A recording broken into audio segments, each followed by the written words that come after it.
আসসালামু আলাইকুম ফ্রেন্ড, সবাই কেমন আছেন? আশা করি সবাই খুব ভালো আছেন। ওয়েলকাম টু মাই চ্যানেল রুমার রান্নাঘর। নতুন একটা রেসিপি নিয়ে আপনাদের সাথে শেয়ার করার জন্য এসে গেছি।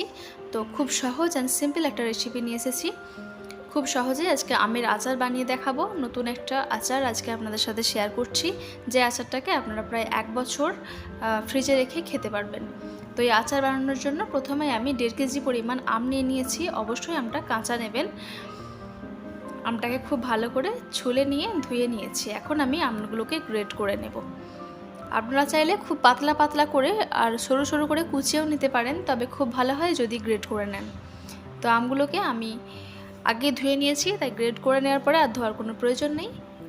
এখন আমি আমগুলোকে গ্রেট করে নিচ্ছি। গ্রেট করে নিলে কি হয়, সবগুলো মাপ সমান থাকে, খুব সুন্দর দেখতেও লাগে, খেতেও ভালো লাগে। তো এইভাবে আমি আমগুলোকে গ্রেট করে নিয়েছি। সবগুলো আম আমার গ্রেট করা এখানে হয়ে গেছে। আর দেখুন কতটা সুন্দরভাবে গ্রেট করা হয়ে গেছে। এখন এই আমের মধ্যে শুধুমাত্র একটা উপকরণ আমি দেব, সেটা হচ্ছে চিনি। এখানে আমার 750 গ্রাম মতো চিনি আছে। তো আমার 1 কেজি পরিমাণ চিনি লাগবে। আমটা খুব টক ছিল, আমের টক অনুযায়ী মিষ্টিটা আপনারা দেখে দেবেন। এই আচারটা খুব বেশি টক হবে না, আবার খুব বেশি মিষ্টিও হবে না। তো এই চিনির সাথে এখন আমটাকে আমি খুব ভালোভাবে মাখিয়ে রেখে দিচ্ছি।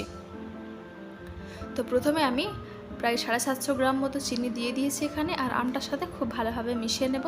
আর এই আমটাকে আমি ঢেকে রেখে দেব 1.5 ঘন্টার জন্য। 1 থেকে 1.5 ঘন্টা রাখলে খুব ভালো হয়, 1 ঘন্টাও রাখতে পারেন।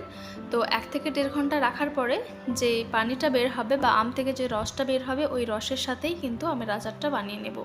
এতে করে কিন্তু এক্সট্রা তেল লাগবে না, আর এক্সট্রা কোনো পানিও দিতে হবে না। দেখুন কতটা পরিমাণে পানি বেরিয়েছে, দেখে নিশ্চয়ই বুঝতে পারছেন। আর এই পানি দিয়েই কিন্তু আচারটা রেডি হয়ে যাবে। এতে করে কিন্তু তেলও লাগবে না, আর আলাদা করে পানিও দিতে লাগবে না। তো উনানে একটা কড়াই বসিয়ে দিয়েছি, আমি ননস্টিক কড়াই নিয়েছি, আপনারা যে কোনো পাতিলেই করতে পারেন। আর এখানে আমি দিয়ে দিচ্ছি তেজপাতা। আর অন্য একটা কড়াইয়ে আমি 1/2 চামচ পরিমাণ 5 ফোড়ন নিয়ে নেব। এই 5 ফোড়নটাকে হালকা একটু গরম করে নিয়ে একটু গুঁড়িয়ে নেব। আর গুঁড়িয়ে নেওয়ার পরে আচারটাতে আমি ব্যবহার করব, যাতে করে খুব বেশি দানা দানা মুখে না লাগে, আবার 5 ফোড়নের স্মেলটাও খুব সুন্দর লাগে খেতে। তো এই 5 ফোড়নের মধ্যে কালো জিরেও আমার আছে, তবু কালো জিরে আলাদা করে আমি দেব দেখতে সুন্দর লাগার জন্য। আপনারা নাও দিতে পারেন, তবে 5 ফোড়নটা কিন্তু মাস্ট, দিলে কিন্তু খুব সুন্দর একটা টেস্ট আসে। তো গুঁড়িয়ে নিয়ে দিয়ে দিয়েছি, আর দিয়ে দিচ্ছি 1 পিঞ্চ লবণ। আচার বা যে কোনো মিষ্টি জাতীয় জিনিসে অল্প একটু নুন দিলে খেতে ভালোই লাগে। আর আচারটা দেখতে সুন্দর লাগার জন্য এখানে আমি অল্প একটু ফুড কালার ব্যবহার করলাম। এটা অপশনাল, আপনারা চাইলে নাও দিতে পারেন।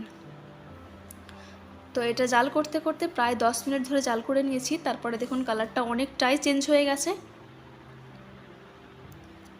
আর এখন আমি দিয়ে দিচ্ছি 1/2 চামচ পরিমাণ কালো জিরে। আর কালো জিরেটা দেওয়ার পরে কিন্তু ভালোভাবে মিশিয়ে নেব, আর বেশিক্ষণ আমার জাল করা লাগবে না। তো একবার ভালোভাবে মিশিয়ে নিলেই কিন্তু আমার আচার একদম রেডি হয়ে যাবে। খুব সহজ আর সিম্পল একটা রেসিপি আজকে আপনাদের সাথে শেয়ার করছি। তো রেডি হয়ে গেল একদম খুব সহজভাবে আমের আচার। এই আচারটাকে কিন্তু আপনারা কাঁচের বয়ামে ভরে বা ফ্রিজে সংরক্ষণ করতে পারেন প্রায় 1 বছর, নর্মালিও খুব ভালো থাকে।